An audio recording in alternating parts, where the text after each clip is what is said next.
हाँ ये घर ये बजे ना लगावत है सुना हमला दे बैठे पाकदार कजरा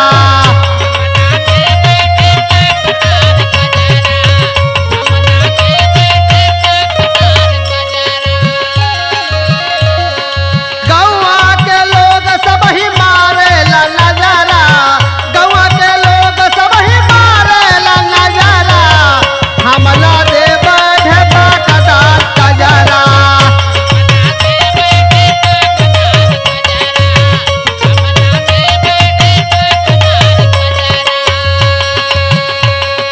बसल परदेश बाटे हमरो सजनवा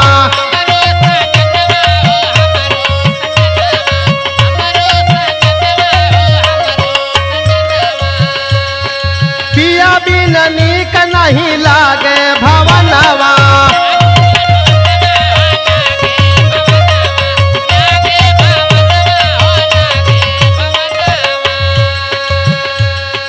बसल परदेश बाटे हमरो सजनवा पिया बिन नीक नहीं लागे भवनवा घर से कोहा के गैले कई के हमसे झगड़ा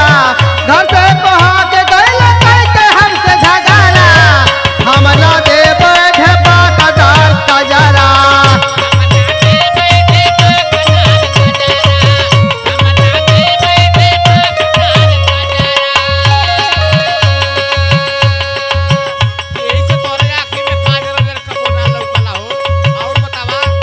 हाँ सुना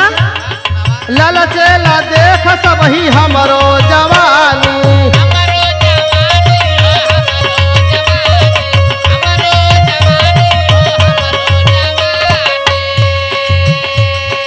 कैसे बचाई जवानी के पानी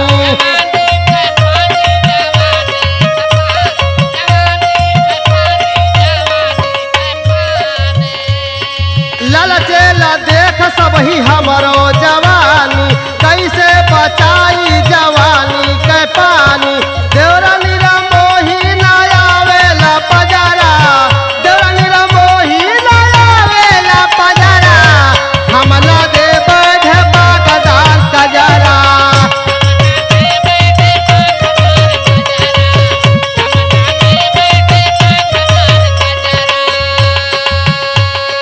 बुढ़वा जवान सब ही बोलेला बोली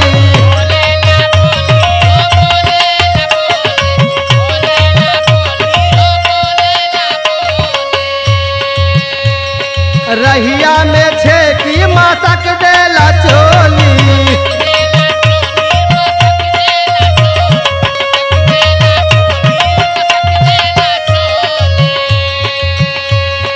बुढ़वा जवान सब ही बोलेला बोली रहिया में छेकी मसक देला चोली रात दिन हरदम लागल बाटे रगरा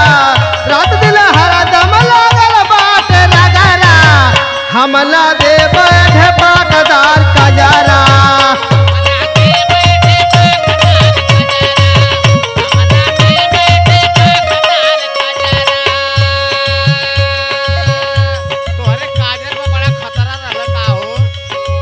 हाँ और आगे सुना चोलिया में रही रही के फड़क जो बनवा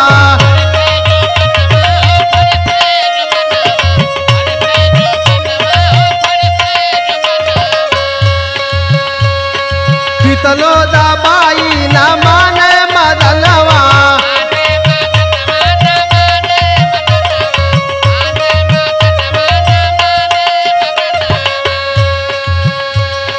चोलिया में रही रही के फड़क जो बनवा कितनो दबाई न माने मदनवा सासू ना नदिया से जरे देखी न खरा सासू ना नदिया से जरे देखी न खरा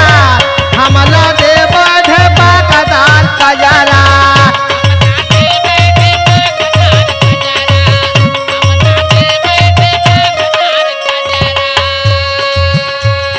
रामपति कब से फूलपतिया बताइबे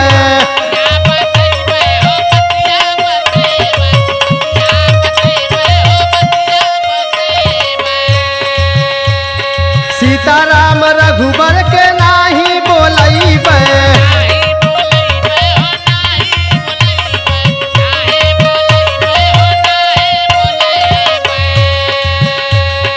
रामपति कब से फूल बतिया बतैबे, सीताराम रघुबर के नाही बोलैबे। लक्ष्मण परदेसिया से बाट लही बखारा,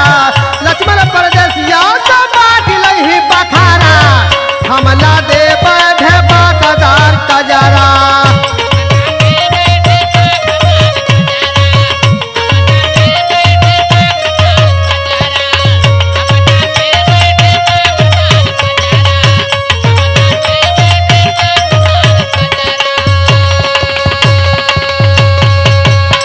और पोतले तू काहिन